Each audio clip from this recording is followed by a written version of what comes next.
The eCom Q4 Summit was created to prove that any seller can experience a highly profitable fourth quarter with access to the right tips, strategies, and techniques.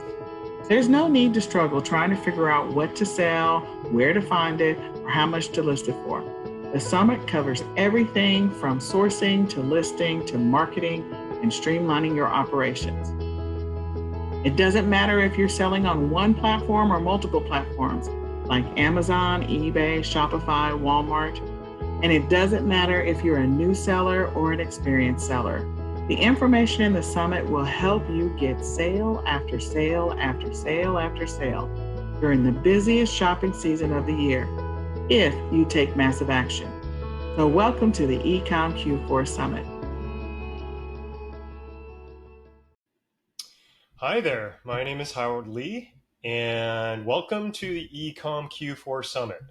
Hope you've been enjoying the amazing content being dished out so far and that you're learning quite a bit. Today, I'm going to be talking about the Q4 2020, what I call the sales fire hose, and the pain points associated with it.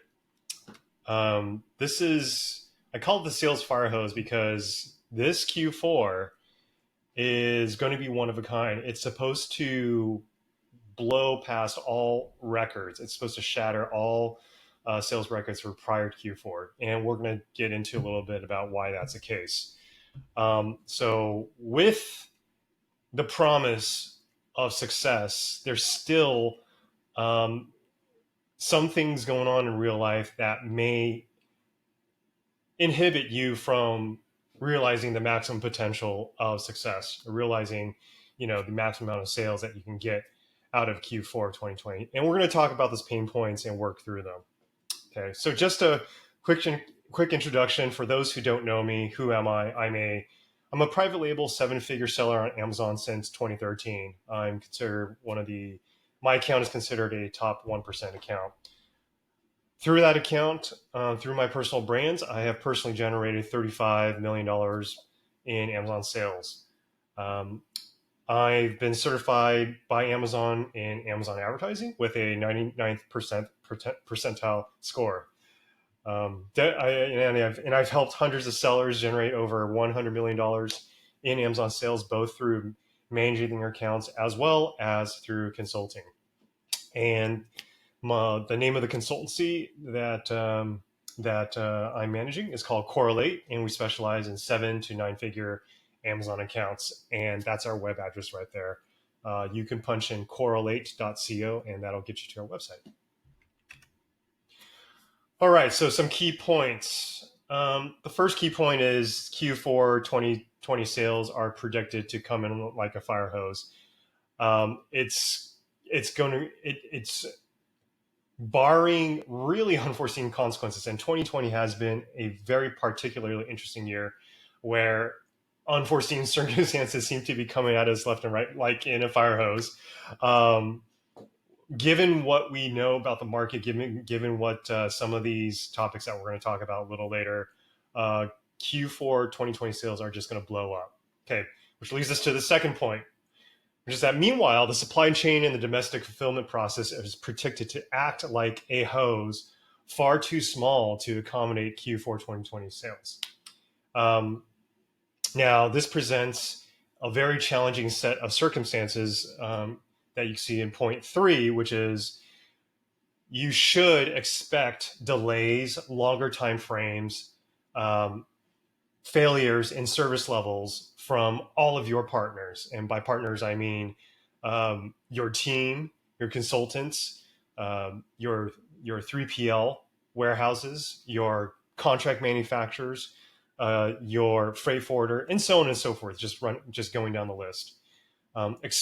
But conversely, expect yourself to require even more agility than you'd usually need for in prior Q4. So as stressful as prior Q4s have been, this one could be a doozy. So you're going to have to just really be prepared, just prepare yourself, but also be prepared of potential disappointments from your partners. But are they really disappointments given given what we've had to deal with in 2020, I think that's a judgment call. It's just, everybody is trying their best, given the circumstances with COVID-19 and the impact it's had on the world.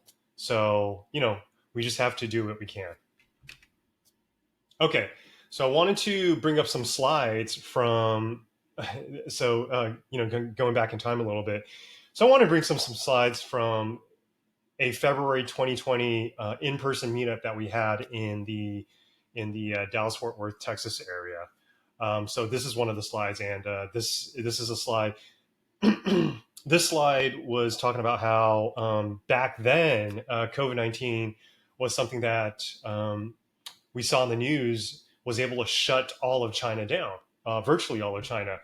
Pretty much a lot of the factories were just shut down for a good few weeks there. So during that time frame, the slide deck that I created for the meetup was to tell people that despite the fact that China might be down for the count and hopefully just only temporarily, that there is always something to do in your business. So here we see the content on a white background say that if a sourcing crisis is conclusively beyond your control, and turns out it was. So I guess we presented this very early on with COVID-19. We weren't quite sure how, what the ramifications would be for COVID-19, but so we didn't know conclusively what would happen. And here we are, kind of in a time machine 5-6 months later. But here, the point was to focus on other aspects of your business which do require your attention. There's bound to be something in your business that requires your attention, whether it's building your social media audience, whether it's building interest in it, whether it's doing more product research, whether it's even your product listings could always use some tweaks and optimization, especially PPC as well. Okay, well, moving on. So here's another slide from that February 2020 meetup, business process review during sourcing crisis, because back then we felt that it was only China that was impacted. So we focused on talking about what to do during a sourcing crisis. Here, once again, is a slide from that from that February 2020 meetup.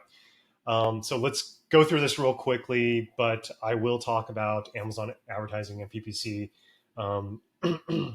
in the later part of my session. But, all this still applies. How much of a moat have you built around your listings, your brand, your business?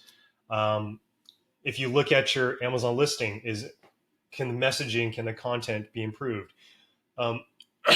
Could you optimize the listing and the content with new search terms that you've either set aside, that you've told yourself one day you would look into, or perhaps these are new search terms that keep popping up in your PPC campaigns that deserve your attention that you were not aware of. Okay. So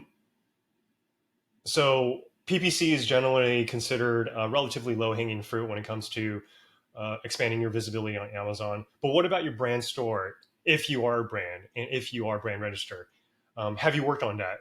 Are there pages that you could reformat? Are there new pages you can build out? Are there new ads you can build out to point to store spotlight pages and so on and so forth? Revisit your Amazon ads. Best practices, dive into your campaign structure and see if you're implementing best practices. Are there targets where the ACOS is too high or not meeting your goals that require more tuning? Potential other activities that you can do during the sourcing downtime is off Amazon marketing, Facebook marketing, Google marketing, Instagram outreach. And some unique considerations is that generally speaking, Amazon's algorithms, whether it comes to their PPC algorithm or their organic search results algorithm, search algorithm, A9, it tends to factor in your most recent 30 days worth of metrics and performance and history. So if you're in a niche where the other sellers are running out of stock during that time because we were having trouble importing goods from China into the US, then the seller theoretically with the shortest amount of stock out period will prevail. So yeah, so it's just some things to consider. The next slide, again from the February meetup, talked about. So I guess again, this is very, very early on with COVID-19. So the first point is that we are hearing conflicting reports about COVID-19. As much so since then, it seems like we've gotten to know more and more about it. But back then, I think the whole world, the majority of the world, seemed to be in the dark. Okay, so so I at the end of point one, I'm putting in there that assume there's no end in sight, even though our understanding and our perspectives about the virus can change week to week, and it definitely seems to be the case. Second point, despite the fact that China was closed off from us for a few weeks back in February through March, it has been and still will be for the foreseeable future. One of the most efficient sources of products. And the third point was about the Canton Fair. This was speaking to the fact that flying out to, because this is happening right around the time, right before the Canton Fair, people were concerned about attending the Canton Fair, or the possibility, even if it's going to happen, whether we can attend the Canton Fair. And so the third point was to assuage concern, saying, you know what, this might be a blessing in disguise because there's a lot of friction to attending the Canton Fair. If you're able to overcome the friction, great. The visit can be very productive, but there's just so much legwork. It costs a lot of money to do so. It's not just simply a plane ticket per se. You have to pay for a hotel stay, potentially a translator, and it's pretty exhausting. So as much as it could be a productive exercise, you're saving yourself a headache with the Canton Fair being canceled. So we found out that there was the virtual version of the Canton Fair with various levels of success that occurred a few weeks ago from today. Okay, next slide. Once again, from the February meetup, was talking about the supply chain. So the first point is talking about just-in-time sourcing, a supply chain that relies on the just-in-time methodology. And what just-in-time basically means is that your supply chain is either so thin, or a good way of saying it is so optimized that as soon as you bring products in from either a factory in the U.S. or a factory in China or India or South America, as soon as you're bringing in those cartons or those pallets, you're able to sell them. So you barely have enough extra stock. Okay, so this methodology is personally something that my account was, I wouldn't say we were implementing, but we were practicing it because of all these other factors. Just because to build up a buffer requires capital. We'll get into that a little bit more later. But a just-in-time supply chain is most sensitive to supply shocks, which sellers are increasingly experiencing today. This is talking about February 2020 and seemed to prevail through February, March, and even a little bit of April and May even. Okay, so the pros are that the just-in-time system is the leanest operation. It provides a highest margin, lowest capital. It's the ideal balance of producing just enough and stocking just enough product to meet demand perfectly. The cons, most prone to supply chain shocks, and we certainly saw that. The next point to consider is buffer stock, which is extra stock closer to the point of fulfillment. Now, with all of us being U.S. sellers, there might be a few of you who are international sellers. This stock would sit in warehouses that are close to the point of fulfillment. So if you're a U.S. seller, buffer stock means pallets, cartons that are stored in U.S. warehouses that are ready to go at any moment notice to be shipped off to FBA, to be shipped out to, say, Deliver.com, to these fulfillment centers, so that they could be, so that they could fulfill your orders for you. And the pros is that it's great for weathering supply uncertainties. So those of you who did maintain buffer stock back in February through March, April, May, you did very well. So you were able to continue replenishing your stock at FBA, so that as many of your competitors ran out of stock and were just left with really no means of restocking, because China was shut down, the supply lanes were shut down as well. I'm sorry, I meant the shipping lanes were shut down as well. You had a buffer stock, and you were able to push that stock into Amazon's DCs for FBA. So that was great. Now the cons, the obvious cons are it requires extra capital, right? You need to have extra cash on hand to be able to afford buying and maintaining buffer stock, and also incremental costs. So the cost of overhead, the cost of storing it at this warehouse. Okay. Now the next level removed. So if you look at the three major bullet points, we go from just in time to buffer stock to advanced stock. So just in time is we've got that stock right here, immediately available for customers today. We barely have enough product in stock. Buffer stock is where, okay, we have a little extra on the side that in case we need to fill in some of the gaps, in case we're running short on inventory in FBA, then we can simply move some of the inventory from buffer stock into FBA warehouses. Now, advanced stock is another level of preparation where you've got extra stock, but it's stored at your factory's warehouses. Now, the pros are that it's a buffer to your buffer stock. It's a great balance to address some of the cons of just-in-time and buffer stock. The cons is that you need even more capital. And as we've seen with our globalized supply chain, unfortunately, having advanced stock does you no good, because if you have advanced stock in Brazil or China, but your fulfillment point is in the US, your order fulfillment point is in the US, you're not able to get it over here into the US. So there's some cons to that. Now, as far as extra capital, usually the hit to your pocket is the deposit you pay for the PO, right?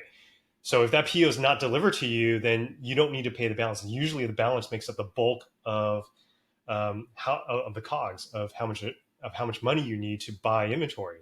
So in some ways, having an advanced stock, it is a financial hit, but it's not as painful as having to pay full price for your inventory, but then not having the ability to make that inventory available for sale, to bring it into FBA or your fulfillment or your fulfillment houses or fulfillment partners. Okay, again, another slide from the February meetup. So just real quickly, project management delegation. Are you following the 80-20 rule? It's very, very tough if you're a solopreneur and your margins are thin and you don't have much cash on hand to be able to delegate a lot of what's on your hand to other teams. In other words, it's hard to afford it, right? Especially if you don't have much money on hand. So, but still, if there's any room to afford offloading some of these tasks to somebody else that is very painful and is not worth your time and will free up your time to focus on more productive responsibilities, you should consider that. So evaluate all your processes, your software, your systems, your team members, your vendors, yourself. Are your business processes optimized? Can your software personal team be more efficient?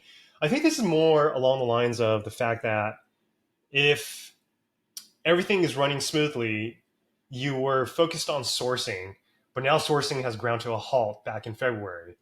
And you're just sitting there kind of dazed as to not sure what to do next. I think these were just really questions to pose to see if you could, find other tasks to fill your time with to be more productive. So you're not just you're not just spending idle time sitting there twiddling your thumbs, wondering what to do outsourcing. Are your tasks complicated? Can they be streamlined? Can they be better organized? Do you have the best overlap of software for efficiently maximal results? And what I mean by that is there's a lot of software out there for e-commerce, for Amazon. A lot of them have a lot of overlap of features, and they all have their own price points. So the question to ask yourself is, can you trim down the number of software platforms that you're paying money to? Can you minimize the overlap between software solutions? Are you not able to avoid that? So just some things to consider during some downtime. Okay, so finally, we're getting to the meat and potatoes of what is truly more relevant. We're talking about this presentation, which is the the impact of Q4 2020 on your sales and your processes. So here's one chart. I believe this is probably from UBS, the bank, where they showed the percentage of total retail sales that is made up by e-commerce. So e-commerce as a percentage of total retail sales in the US. You may have seen different variations of this chart, of this information, but you can see that over the last 10 years or so, e-commerce has chipped away gradually at the total number of sales, total number of commerce in the US. And then suddenly in 2020, and really it's only the first half of 2020, we see this monumental leap. Okay, so in this next chart, we see the same thing. So this chart has been making its rounds on the internet, where once again, we see e-commerce go from making up 5% of sales to 16% of sales. So there's been some would look at that and say it seems like it's a 10% increase, but it actually really is do my math. Well, it goes from 5 to 16%, and then overnight from 2019 to 2020, we see a jump from 16% to 20%. So what this graph is conveying is that to go from 5% to 16%, which feels like a 10% step up, that took 10 years for that to occur. But to go from 16 to 27%, which is, okay, numerically, if we're subtracting 27% by 16%, there's that 10% that we're talking about. That only took 8 weeks to occur, which is absolutely mind-blowing. Okay. Now, so about this fire hose, what are the characteristics of it? What do we expect coming? What do we expect? How do we expect various aspects of it to look like in Q4? So the first thing is that major brick and mortar retailers such as Walmart, Target, etc., have announced that they will not be open for Thanksgiving shopping. So you can imagine Thanksgiving shopping, Black Friday, potentially Cyber Monday. Typically, we see long lines in front of stores of shoppers eager to get their holiday shopping in early, or to score some deals, save some cash so they can buy other gifts. So that, they have more cash to buy other gifts. That's not happening. Well, people still want to buy gifts, and there's an argument to be made, sure, that with the economic situation, not having fully recovered, there's going to be a hit to how much people can afford. But don't want to get too deeply into that. But it's not 100% of these Thanksgiving shoppers are not going to shop anymore. There's still a huge percentage of them that are going to go gift shopping during the holiday season, but they're going to do it online. Point number 2. So even if sometime in the foreseeable future, beyond the Q4 2020 holiday season, COVID-19 is vanquished, the fact that the reason why people shop on Amazon and more people are shopping on, say, Walmart.com, is that there is a convenience factor. And a lot of people are starting to discover that in 2020, or it's become a habit to them. So there's traction to their habits. So in the future, we can expect a good portion of this systemic shift to be permanent. Okay. Now,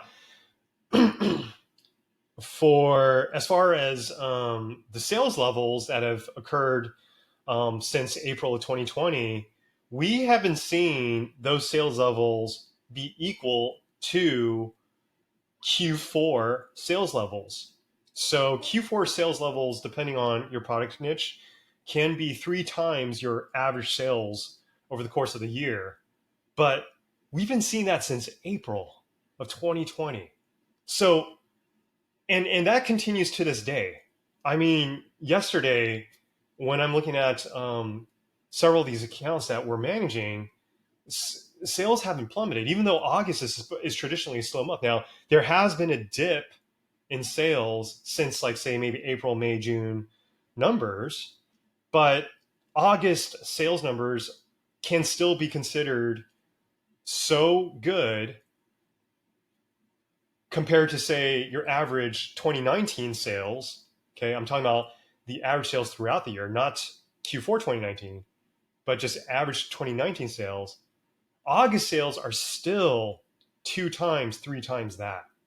Okay, so if we frame it that way, if what we had previously predicted Q4 2020 sales to be before COVID-19 was even a reality, if that's the new average sales benchmark, imagine what Q4 2020 sales would be.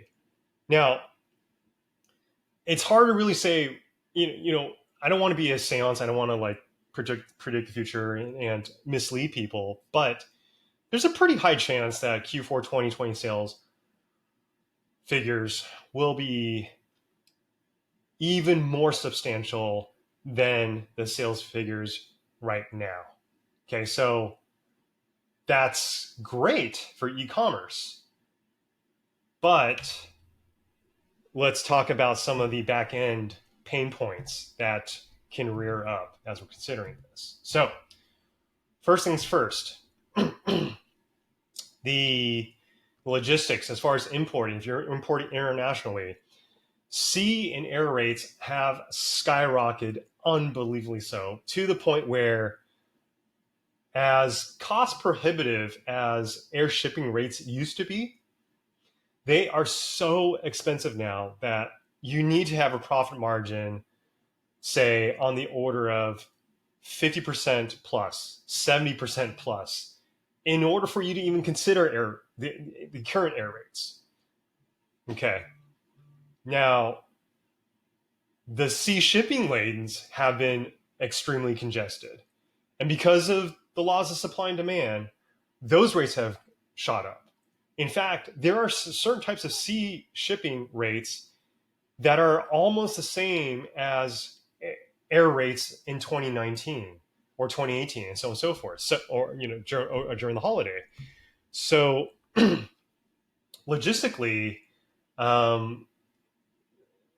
this has been going on for months now. There has been no reprieve. I think in July there were a couple weeks, somewhere in June through July, there were a couple of weeks of reprieve where, there was well, I wouldn't say ample, that would have been the wrong word, but booking capacity was freed up a little bit more, so it felt like there was some breathing room. But then that got bought up by everybody else. So the shipping activity in July was equivalent to the shipping activity you expect for Q4. In other words, the shipping activity in July is something we expected to occur in, say, like September or October. But it's been pretty crazy how demand and activity has been pulled forward a couple months, 2, 3, 4 months at a time. And it's really been a squeeze, again, to the seller. So maybe I think I'll talk about it in another slide, but it goes back to the seller being the most agile. So you're going to have to anticipate mishaps and hiccups and failures more so than ever before with your partners and the services you've been accustomed to. But you yourself, you need to be extremely adept and flexible and agile. Okay. So when we're looking at things domestically, now, at the time of this recording, we've been hearing in the news about significant delays in the United States Postal Service, but UPS as well. There's been delays and there's been some budget retractions at UPS. So these budget retractions have actually caused UPS rates to jump, and also to basically, it's basically a situation where even UPS is having trouble delivering things on time, and they don't have sufficient capacity to do so, whether it's through the trucks or the warehouses. I'm not quite sure, but their deliveries are already experiencing delays. Now, for the Postal Service, we've seen all the headlines with the budgeting, with the overtime, with holiday, with capacities, with machinery. So that we're feeling that pain right now. Imagine if Q4 2020 were to roll along. The Postal Service, we're not even it's going to be interesting to see if they reach a choking point. Well, let me just say it'd be interesting to see what will happen, how they will adapt to Q4 2020. Okay. Next point, warehousing. Now, the the space that was available in warehouses across the country, especially on the West Coast, has pretty much virtually been gobbled up since as late as May or June. Okay, and through the grapevine, there have been pending deals, and there have been offers where warehouses have been listed, and there's been people that have been interested in buying warehouses where Amazon comes in from out of nowhere and just pulls a rug from out of them and outbids them and buys them. So Amazon has been on a quest to increase their warehousing space by 50% in the second half of 2020 alone. Okay. So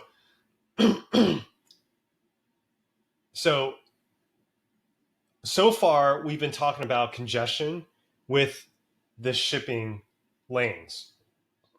Now we're talking about congestion in the warehouses. So your products, if they're coming in internationally, if you got lucky and you're able to secure good rates and you're able to get your product in on time, great. Hopefully, you're not going to run into a situation where you cannot even find a warehouse to transload your product. And by transload, or you transload your shipment or your inventory. By transloading, that simply means dropping off your goods, which is floor loaded, and to get that palletized so that it's ready to ship off into Amazon or another fulfillment house. So several of my colleagues and I have been having a lot of issue trying to reach out and establish partnerships with warehouses so that we have we're confident that if warehouse A has all their space taken up, then at least we could try calling warehouse B, C, or D. Okay. All right, so moving on to the last point, Amazon FBA, there's been Prime shipping delays. So for any of you guys who have been ordering products on Amazon and you're a Prime member, when was the last time you received a product within 1 or 2 days? Okay.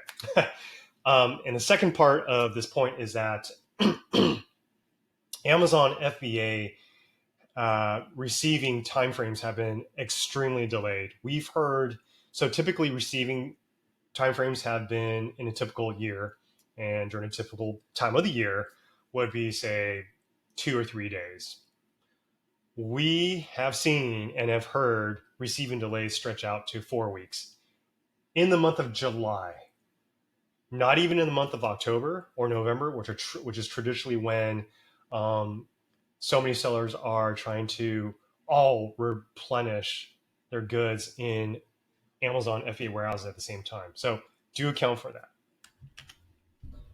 All right. So what you want to do is to identify what are the most critical gaps in your processes, in your day-to-day. What are your single points of failure? You want to understand, and what I mean by single points of failure, for those of you who don't know what that means, is that if something, whether it's a team member, whether it's software, whether it's a process, whether it's a partner, if they were to go down for the count, okay, would that be such a seismic event that everything else in your company grinds to a halt? So, for example, this slide deck is specifically about e-commerce, right? So products, you need products to sell in e-commerce. So if if your freight forwarders leaves you out to dry, then if you're scrambling along to find an alternate freight forwarder, but you've got anywhere from 500 units to 50,000 units backed up in China, backed up in, say Guatemala or Mexico, how are you going to bring it over to the US? Okay. So a lot of people say customer service is important, and I get that. Customer service, typically speaking, with all things being equal, everything working smoothly as expected, yes, customer service is very important, and it remains important. But if you do not have products, if you don't have inventory to sell, what are you going to do? Okay. So identify your weak points, especially from the supply chain side. So your warehousing, okay? Even if they're not 3PL warehouses, if you use warehouses for specific needs or functions, or you have warehouses, or you've partnered with warehouses where you don't need 3PL needs per se, okay? And you only have one company you're working with, they only have one unit out there. You've got to have a backup plan with a second warehouse, a third warehouse provider for you. Okay. Now, as far as fulfillment provider is concerned, you've been relying on somebody for the last several years. We don't know what's going to happen in Q4 2020. Providers that have been reliable can not ignore, but their services can be turned off at a moment's notice just because they are filled to the gills. They are up to their neck on what they can handle. Okay. So as far as 3PL warehouses are concerned, do you need to find somebody else as a backup? Do you need to start envisioning and to remap your supply chain process to be able to accommodate that? You need to start costing. You need to start predicting and projecting your costs of every little piece of the puzzle for a supply chain process to accommodate these alternate options. Okay. Trucking has also been a huge pain point. Okay. So previously, you may have relied on your freight forwarder to do your trucking for you. Okay. They could be a one-stop shop for you, where all you have to do is tell them, hey, this shipment is ready. And go ahead and go pick it up from our usual factory partner. And they'll do that. They'll manage all the local trucking that's local to the factory. They'll manage the loading onto the boat, and then the boat comes over and it docks and it goes through customs and it unloads and it transloads, and then they truck it out to your favorite fulfillment partner. Okay. But we have seen trucking partnerships fail. And again, it's not because of disappointment. It's just that there's a bandwidth issue. There's no more trucks available to pick up your product this week, next week, for the next 4 weeks. Okay. We've seen this personally. So just a related side note though. If it takes 4 weeks to find a truck, and it takes 4 weeks for okay, so it takes let's say the only option you have is for finding a truck to do last mile delivery. Takes 4 weeks. Okay. Then they pick it up they pick up your inventory 4 weeks later. They drop it off at the dock and an Amazon distribution center. And then the Amazon distribution center takes another 4 weeks to check in. That's 8 weeks. That's 2 months. It sounds ridiculous. It sounds like, how can this ever happen? But we've seen pieces of that happen. We've seen trucking appointments for 4 weeks out. Nothing available on the calendar for 4 weeks out. We've also seen Amazon FBA check-ins take 2 to 4 weeks. If those two were to happen together, that's 2 months of your inventory sitting in your warehouse, in your transloaded warehouse, just waiting. Meanwhile, your account's not generating sales. Okay. It's not easy. COVID-19 has thrown us a huge monkey wrench for sure. Okay, so the next thing to consider, so identify ways to plug the gap. So relationships, okay? Relationships meaning finding new 3PL providers, okay, as a good backup, finding new warehouses, finding additional truckers. Again, it's not about you buying new trucks. It's just option B in case option A is unavailable for you anymore. Okay. Headcount, if you need to hire more people. Maybe you do have your own trucks. Okay. Processes. Oh, so another weak point is processes. So just like we talked about at the February meetup about weaknesses in processes and spending time to optimize it. Sometimes your processes, and this has happened again with what we've seen in the last few weeks. Sometimes the processes are not flexible enough. They cannot adapt well enough. Make sure processes are bulletproof. Okay. Make sure there's no gaps and handoff between one team to the next, one person to the next. Make sure it flows smoothly and seamlessly. Because it's happened to us before, right? Where it's nobody's fault, but somebody does something. It doesn't get handed off to the next reasonable team member or team to pick up the ball and keep moving forward with it. But something in the process broke. Is it really the two people to blame, or is it the process? Okay. Software. So if there's this one, we've been a fan of one piece of software, a kind of like a sales dashboard platform for several years. And for the last half of 2019, it was just really buggy. It was not reporting the right data, and we dropped them. But given the circumstances in Q4 2020, I should back that up. So given the circumstances in 2020, you want to have software that works, that should prove out to provide you services that have a greater success of working during Q4 2020. Okay. All right. So the last point on this slide is time is of the essence. You have to act now. If any of this material triggered any sort of potential ahas, weak points, things you needed to get to, you have to find time to assess it right now, assess what are the biggest priorities, to try to test all your options, and then to iterate lightly and quickly. So iterate creatively, okay, as minimally and lightly as quickly as possible. Okay, so let's see.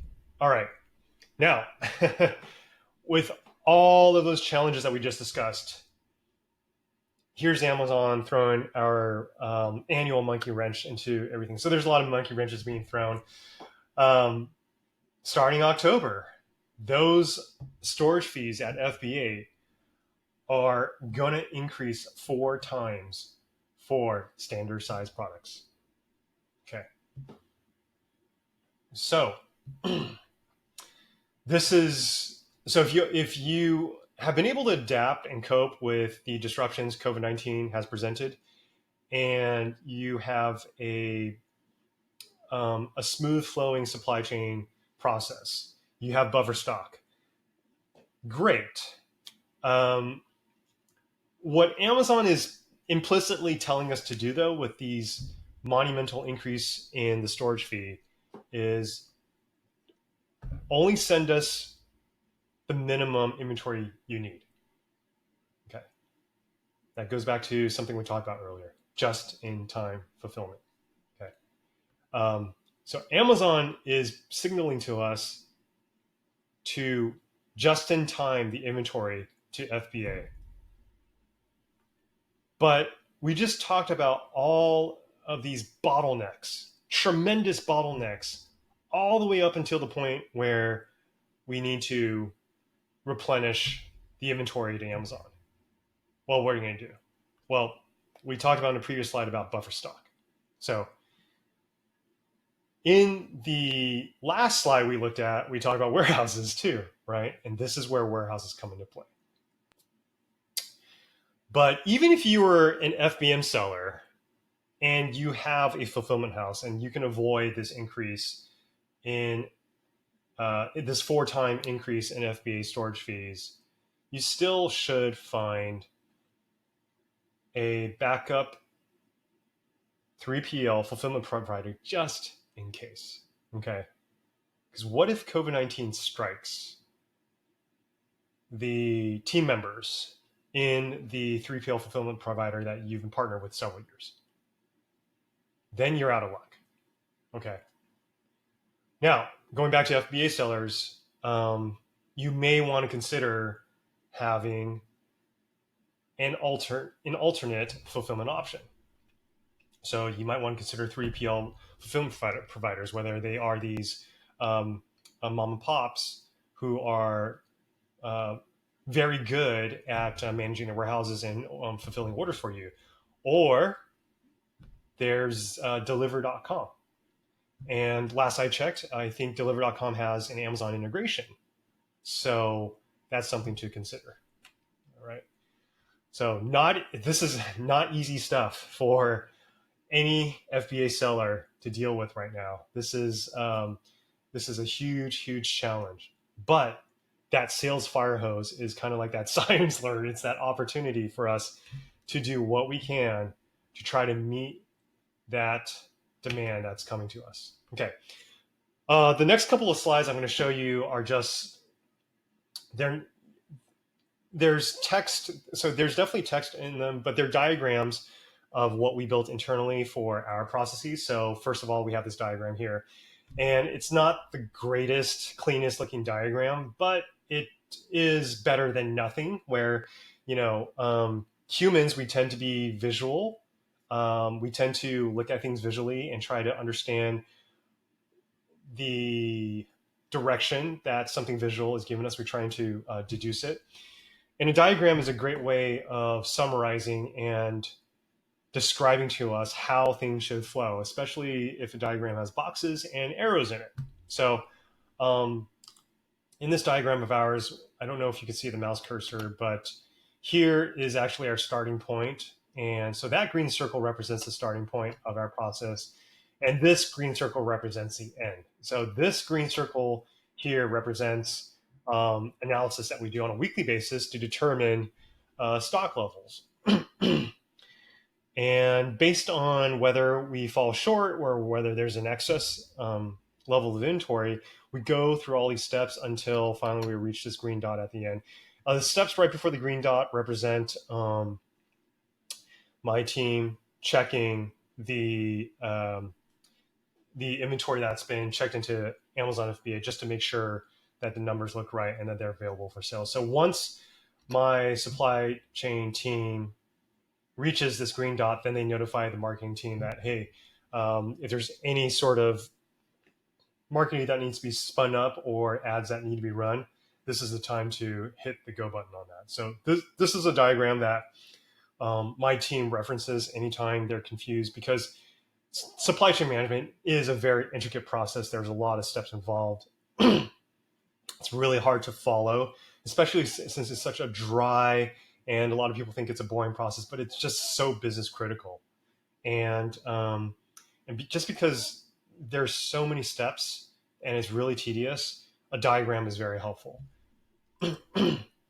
Here in the next slide, we show the roles of what the different partners and the different team members play. So the previous slide was the process, step by step by step, but it's color coded, okay, to correspond. Not so the colors don't have a one-to-one match to the colors here, but there is some relationship connection to this diagram where we talk about who are our suppliers, who are our kitters, who are our freight forwarders, who are our warehouses, who's our 3PL, who are our trucking partners, and finally, where are our sales channels. So in case this diagram is confusing to a team member as to who's responsible or who they should reach out to for that step for help, then they can refer to this diagram and understand, oh, okay, this step is related to 3PL, so I got to reach out to that specific 3PL partner and coordinate with them. Okay. And finally, this is our project management system for supply chain management, and this is really only a fraction of it, but this screen is a line-by-line task. So this is where we fill in all the details that are required to succeed with supply chain management. Okay, so these are the tedious details, and this is the visual representation of those details. Okay, so that's how we do it with my account, as well as with a couple of accounts that we manage at Correlate. So next up, so now that we talked about the sales fire hose and the challenges that are here and now for you, the next series of slides will talk about how to use Amazon advertising to funnel as much traffic to your listings as possible.